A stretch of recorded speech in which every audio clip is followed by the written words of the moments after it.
Get started. Welcome back to CSC443. This is Network Forensics.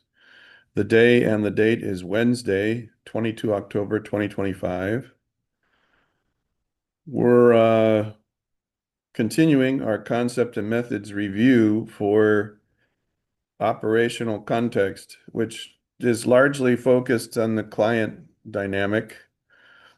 And as you begin to start to work in the next module, with all of the tools. So the final module is worth the most credit, and module 3 involves the most hands-on assignments and solutions. And a good chunk of it occurs in your local residential connected environment, the broadcast domain in your home environment. There's a limit to the number of things that we can do on campus on Buck's Wi-Fi, and there's some virtual and remote or cloud-based systems that you can engage. But it's probably the best to do that from a residential network context. Now, if you're in the dormitories, we need to have a separate conversation about that. But as we turn up the interests and the tools for network forensics and then conduct some basic activities,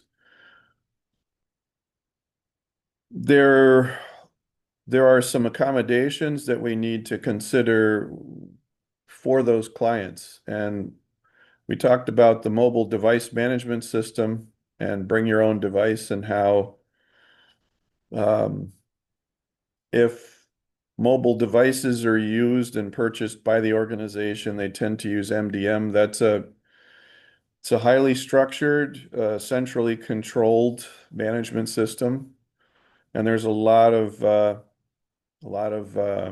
monitoring capabilities that are embedded in that kind of a system. It's not cheap. But on the BYOD side, you can have um, basically something called NAC or NAM, where it's a network access control, or network access management is the buzzword. It creates sort of like a quarantine zone. So if the health of connected devices that belong to the user and not to the organization, it can quarantine them. But there's still quite a bit of monitoring. And with regard to home networks, connected networks in your home environment, um, there are standards with the federal government when it comes to how best to integrate forensic techniques into incident response in the local operating environment. And we've talked about the use of local DNS service, and in particular, the DNS cache on the server as a kinder, gentler way of monitoring the activity in the environment.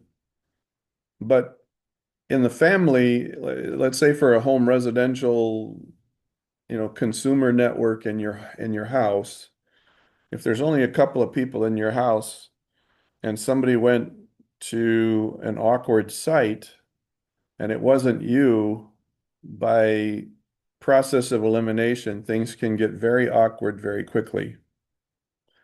Last season, I attempted to include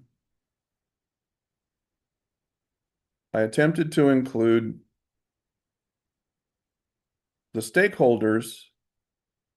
Everybody can see the screen, yeah? Yeah. Okay.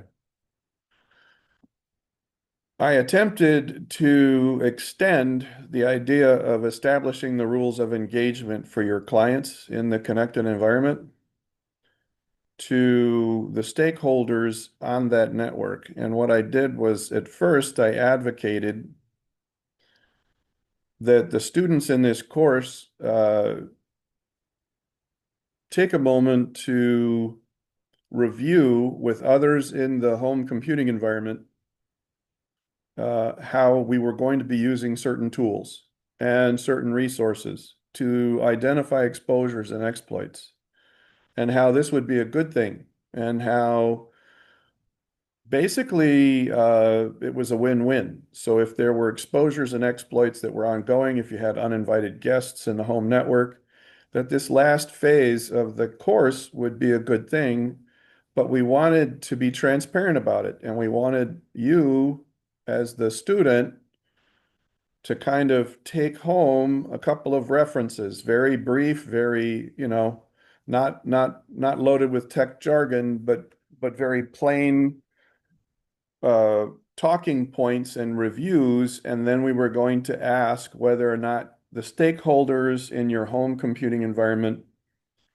would be willing to participate, with the understanding that there would be guardrails, there would be significant guardrails and safeties in place not to violate privacy, right? Is everybody with me so far?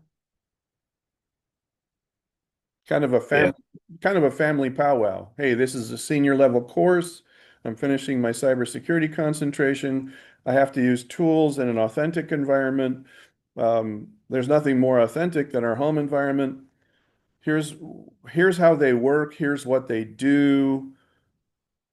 It's considered a best practice to give people to be transparent, and then to give people the opportunity to opt out if they'd like. And so, is it okay if we do these things? And that went that went very badly. Well, I can't tell whether it went badly. I don't think that most of the students took the time to sit down and have the family powwow. And I think it was because of the anticipated awkwardness. And I use this as a teachable moment.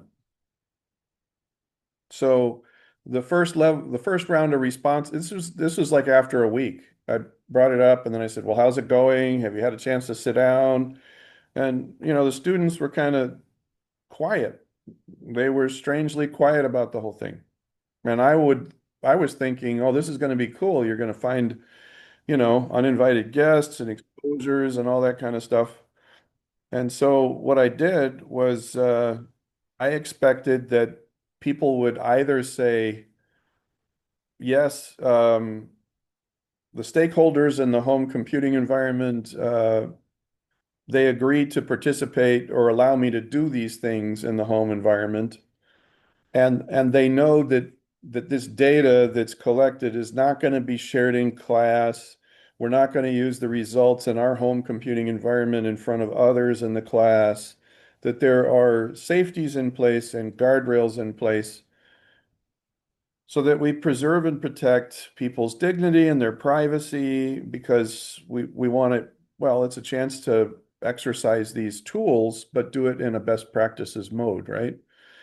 And I thought that either I'd get a response back from students that said, we're on board, all systems go, I got a green light, everybody's excited, because they're kind of curious. We bought a lot of Internet of Things, intelligent devices that use the Wi-Fi. And we're curious to know if there's, exposures with China or Russia. So, so that's what we did. Good morning, Mehdi. How are you? Morning. How are you?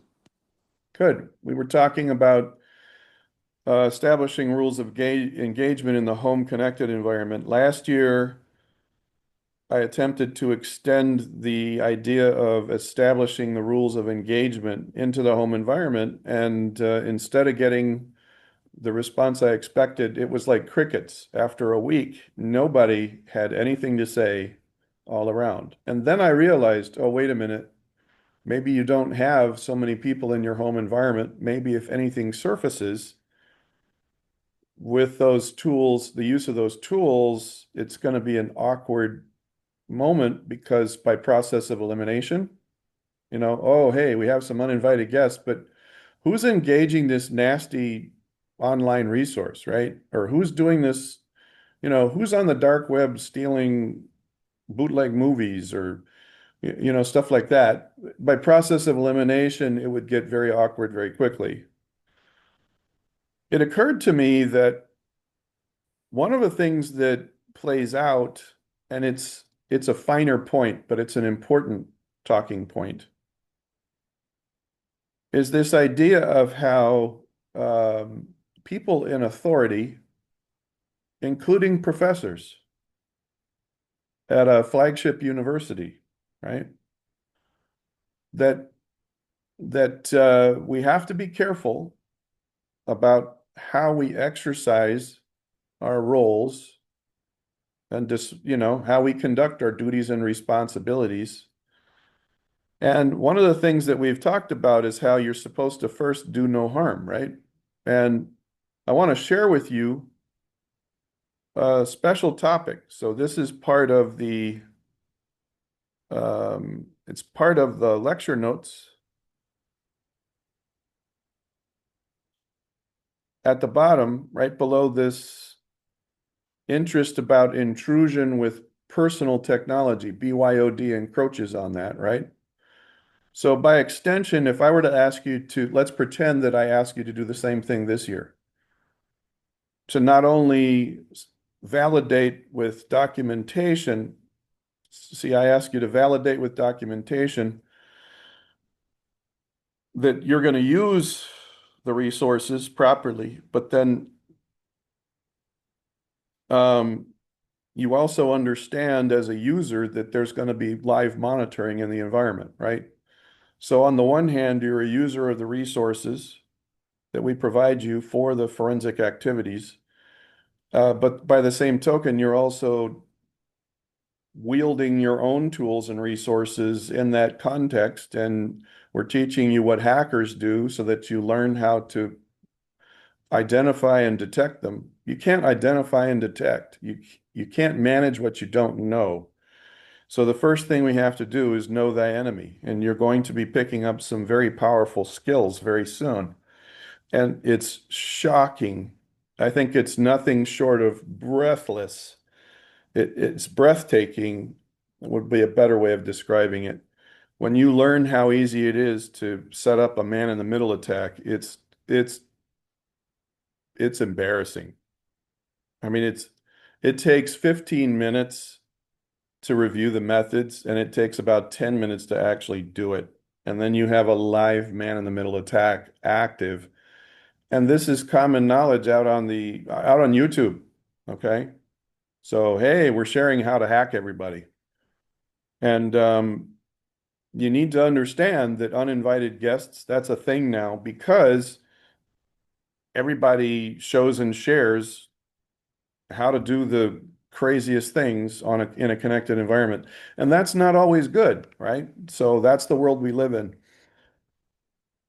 That said, you're still going to engage a fair amount of connectivity in the home environment or residential network, the one that you manage and own. All right. Even if you're not, even if you're in the dorms on Buck's Wi-Fi, you still have a home. You still have a home network. You can still engage your home connected environment from a dormitory, right? All you got to do is change a few settings on your Wi-Fi router and you're on your home network like they're right there in the same room with you. Does everybody understand what I'm talking about? You know what VPN is on a home Wi-Fi router?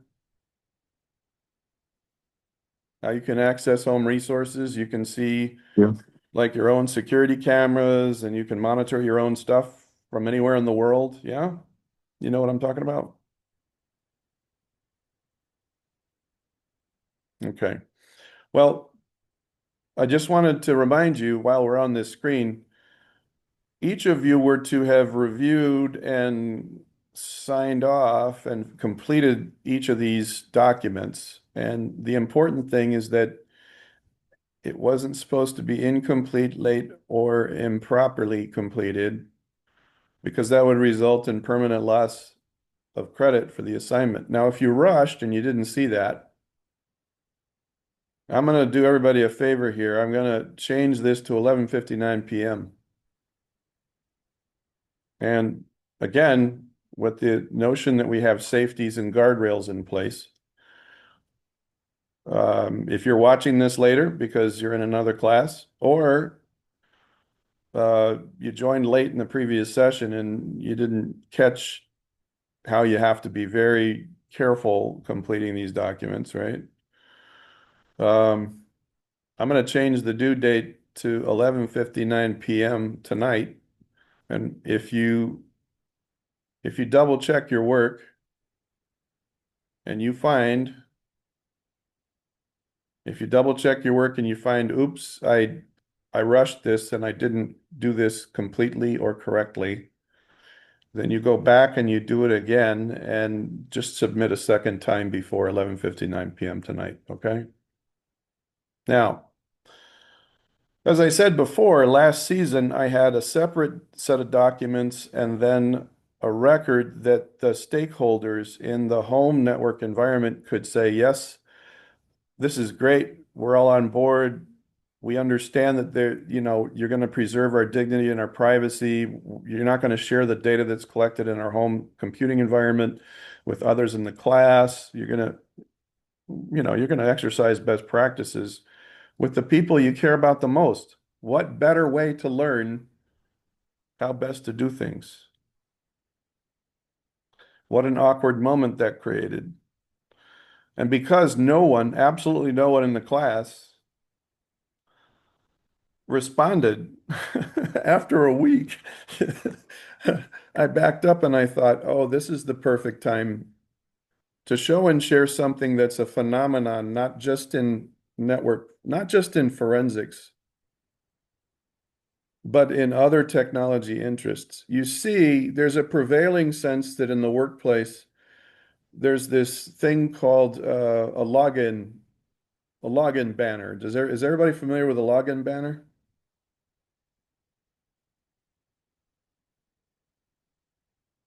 Do you know what a login banner is? You're No. you're in a professional environment. Have you ever logged in at a computer lab with your student ID and there's a thing that pops up that says, "Hey, we monitor these networks. Make sure you do this for scholastic purposes." We have to monitor the network for maintenance, for tech support, and for security, right? We want you to know that we see and know what you're doing on this screen, and you need to understand this is for academic purposes only. That's pretty much what the banner says, okay? People can go overboard with that stuff.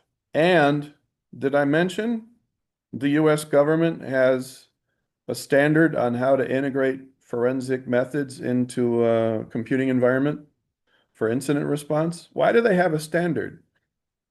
Is it because there have been all sorts of legal train wrecks? Or how about this one? Did you know that in most business environments we talked about SIEMs before. Does anybody remember SIEM or SEIM?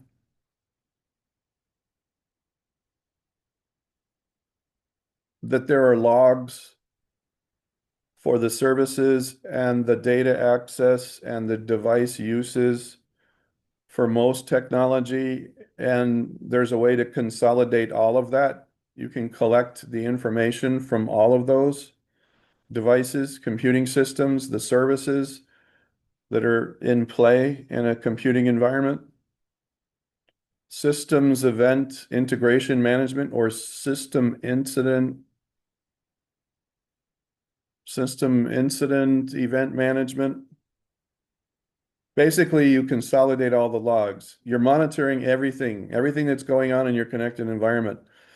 This is actually used to be very cost prohibitive. It's actually very affordable now.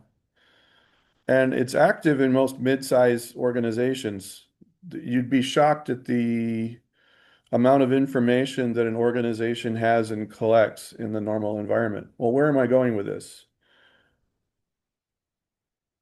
There were a series of experiments that were conducted by an Ivy League school, and in this case, a subject matter expert at Yale University by the name of Milgram. And what this has to do with is obedience to authority and the abuses that can occur, right? How far a moral compass can be pushed. Now, I was just talking about the experience that played out last season with your colleagues and how I asked people to go home and to be transparent about what you're learning in the course and how that just didn't happen, right? And I gently pressed for that over the period of an entire week. And and I said, look, we have to do this before you can use these tools in your own connected environment, right? You really need to do this. Okay. And some students basically just didn't know how to bring it up with their family members and their family and friends in their home environment, right? And that got me to thinking about this. All right, so there's a behavioral dynamic when it comes to hacking, uninvited guests, and the user environment. It's a social environment. So there's both there's sociology, which is the behavior of two or more two or more organisms, right? Two or more organisms, two or more subjects. It's collective behavior. Psychology is the methodical study and examination of the behaviors of an individual subject. Is everybody with me?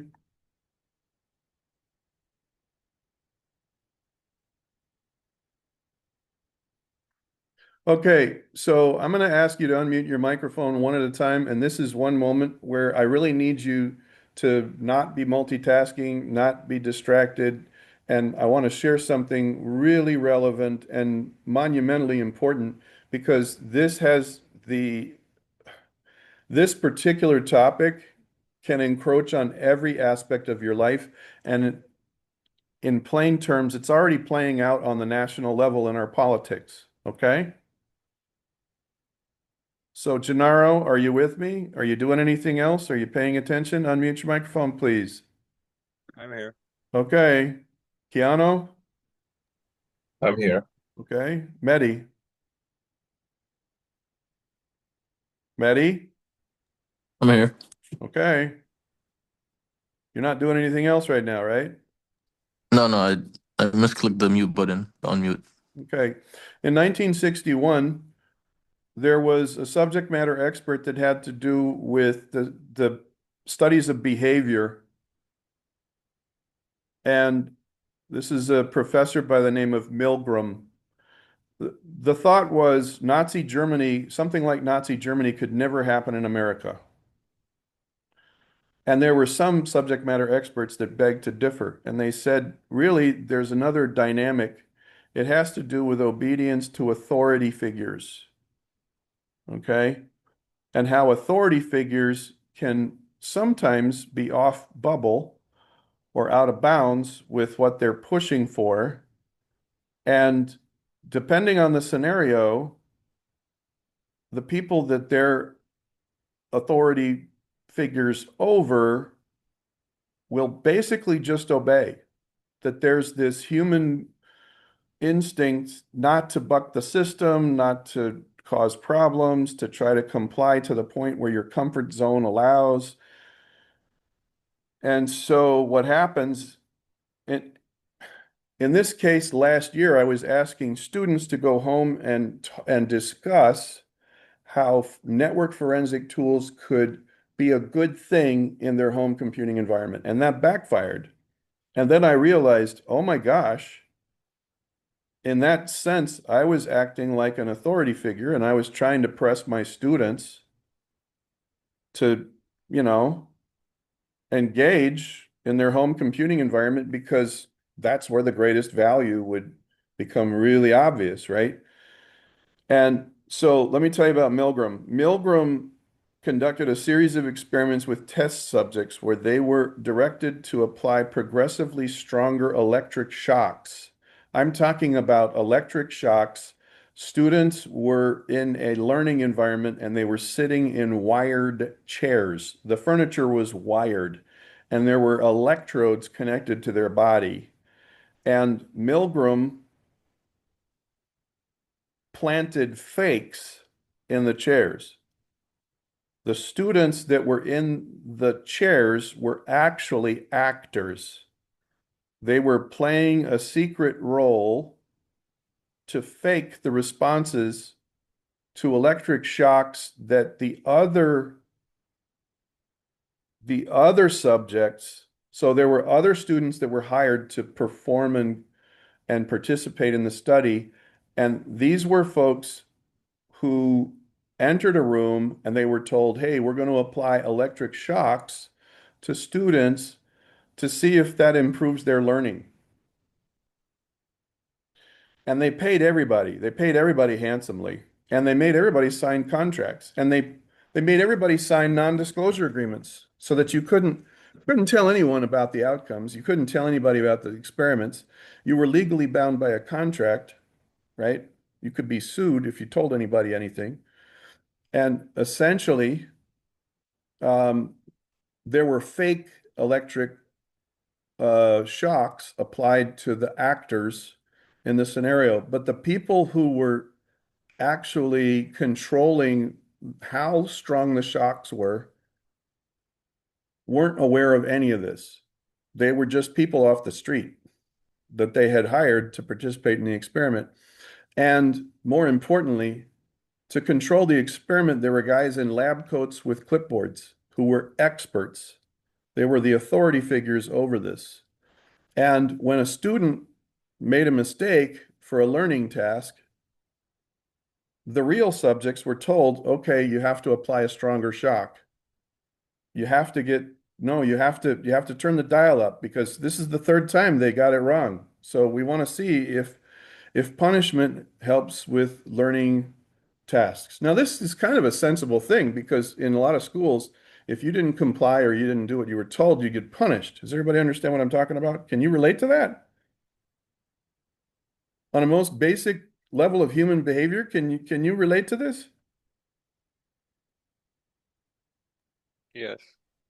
Okay. And when you think about it, wow, what an experiment, right? And this was at Yale University. This is one of the top Ivy League schools in the country, right? So what happened is that the students in the chairs that were supposed to be the subjects of the study that were being subjected to the shocks, and there weren't real shocks. They would fake the responses as the voltage went up higher and higher. They started like twitching and convulsing and shaking. And then there was one case where somebody stopped breathing. Okay. It was faked, but they got the answer wrong. And the guys in the lab coats with the clipboard said, what are you supposed to do? I'm supposed to turn up the dial and shock even more. And some of the real subjects said, wait a minute, I'm not comfortable with this. The guys in the lab coats with the clipboards said, look, everybody's getting paid handsomely. You you signed a contract that says you're not responsible for anything that happens. So you're not concerned with what harm is coming to the student. You signed a contract that said, we got this, you're not responsible, but we need somebody to do this. Okay. And it's a secret. Nobody knows. Now, we paid you a handsome stipend. Are you saying that you're going to pay us back because we already paid you? You're breaking your contract with us. So the authority figures laid it on thick, really thick. Guess what happened to the number and severity and length of shocks that were applied in that environment? They were bad enough to disable or end the life of people. Some of the shocks were debilitating and even lethal. Do you understand what I'm saying? And this is real. This happened in 1961, and there's a link to it. And why is this a part of our review for user, the operational context and the users?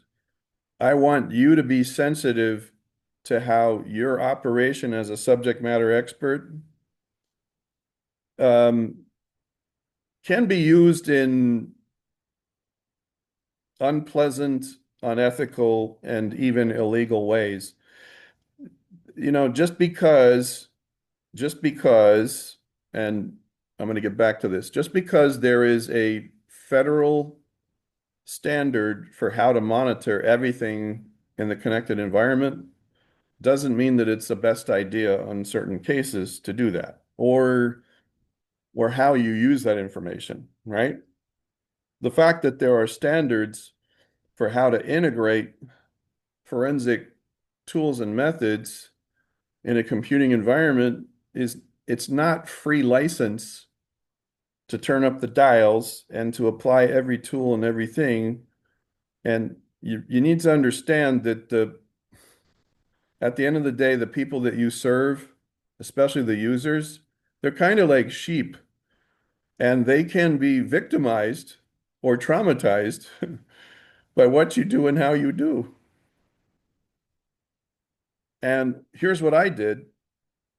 I uh, I backed off and I said, "Hey, I didn't expect to create any awkwardness between you and the stakeholders in your home. And we're dropping this, but we are going to use it as a teachable moment, right? And so we recast the way that some of the tools are used. So you use your forensic tools from the home environment, but you're pointed at the virtual and online systems in the cloud. You're not directing any of that interest to the people in your home. Now, you can still have your own devices in your home computing environment, and you can do your own experiments with your own stuff. So what am I saying? You could use forensic methods and tools in your home computing environment, and you could use it for your own purposes with your own devices and stuff without capturing any of the data or the other services that are used by other others in your computing environment. Okay? So I want to be crystal clear that when you're conducting everything else for the rest of this course, none of that has to do with what uh, others in your connected environment are doing. And I want you to have a healthy respect for your own instinct. So the thing that struck me about this situation last year with your colleagues is that even though they didn't do anything for a week, nobody said anything to me about what the issue was. They didn't say, "Hey, professor, hey, can I talk to you about this?" See, I was like that guy in the lab coat with the clipboard, and I was telling students to do this thing, and no one, none of your colleagues had the courage to say, I'm really struggling with what you asked us to do about the other users in our connected environment. I really don't know how to bring this up. And, everybody's big on their privacy. I'm not comfortable where where this unintentionally might create a privacy issue that's awkward in my computing. Nobody said that. So why am I telling you this? I gave my students permission to challenge me in this course, in our program, to challenge other computer science professors, to challenge other authorities where your instincts, the smell factor isn't right. It just doesn't seem right. And I want you to think about what's happening on a national scale in our political arena on the mainland of the United States of America, right? There's a lot of things that are happening that probably shouldn't, well, not probably, shouldn't be happening, period. And this same dynamic of obedience to authority figures, that's the same kind of interest that's at play, and it extends into the cyber arena when it comes to privacy interests and the protection of our liberties, right? So it's really on the cutting edge of what is a current event, you know. And when it comes to things like ICE enforcement and the monitoring of people's connected devices, I mean, have you ever wondered how is ICE getting in a how is ICE finding the people that they're jumping on the street and detaining, right? How is that happening? Well, there's an awful lot of authority figures in the background with lab coats, maybe not with lab coats and clipboards, but they're authorities nonetheless. And Milgram, I'm sorry, it's not Milliken, it's Milgram. The Milgram experience couldn't be more relevant. Okay? This this really woke a lot of people up. But if you fast forward to today, that was 60 years ago. It's 2025. This was in the early 60s. This was 65 years ago, and it was a different time. But the psychological and sociological interests are very fresh and real time everywhere else in our daily existence, in our national politics, and in the stuff we're doing in the class. I would encourage you, strongly encourage you, to spend a little bit of time to read up more about this and to commit this interest to memory, even though that's as far as we're going to go with the sociological and the, see, look, the public announcement, hey, we'll pay you to participate in that time. In 1960, $4 an hour was like $40 an hour. Okay. 65 years ago, it was quite a big deal. The minimum wage was, I think, $1.25, something like that. This is like 4 times the minimum wage. Um, any questions, comments, observations?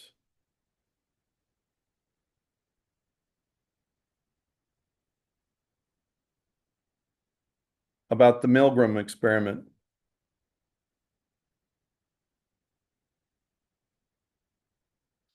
Now, the rest of the lecture notes talks about the Soho. That's your environment. So the focus of the rest of the lecture notes here, when you see the term Soho, what does that mean again? That acronym? Anybody?